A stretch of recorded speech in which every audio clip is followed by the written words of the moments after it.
Dah lebih seminggu berlalu, tapi meriahnya masih lagi terasa. Suasana awal pagi kejadian tu kan nampak macam tenang je, macam tak ada apa-apa pun berlaku. Sebenarnya kan sepanjang minggu tu jadual kerja sangatlah padat, tapi kita dayakan jugalah untuk buat persediaan tempat bermula daripada malam sebelumnya. Maklumlah, nak sambut rombongan tetamu yang datangnya daripada jauh.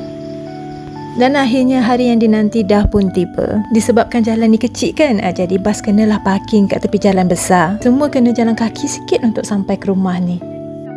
Pada tarikh 25 April, kami di House of Art Kuala Pilah dengan kerjasama Pusat Kejaya, Teknik Usahawan dan Jaringan Pintar Universiti Sultan Zainal Abidin Terengganu telah mengadakan bengkel inovasi kraf tangan dan hari ini kita buat pokok duit. Rumah ni kan dia jadi meriah sangat dengan kehadiran seramai 16 orang pelajar bersama beberapa orang pensyarah pengiring. Lepas sarapan dan juga sesi suai kenal, kita pun mulakan demo step by step buat pokok duit.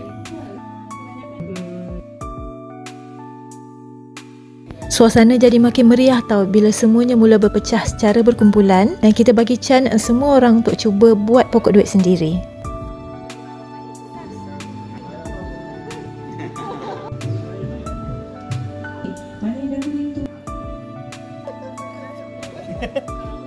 Sebelum kita berehat dan makan tengah hari, kami bawa anak-anak ni tour ke rumah jiran sebelah. Bukan setakat jalan-jalan kosong je, tapi kita berbagi idea juga melalui barang-barang hasil DIY yang terpamer di antara kedua buah rumah. Barangkali boleh juga dijadikan rujukan untuk projek mereka yang seterusnya. Meskipun hanya dengan perkongsian yang tak seberapa, mudah-mudahan ada manfaatnya walaupun pada sekecil-kecil perkara. Lepas seharian dengan suasana yang sangat meriah, tiba-tiba rasa sunyi bila semua dah bersurai. Terima kasih kepada semua yang terlibat. Moga ada rezeki untuk kita jumpa lagi.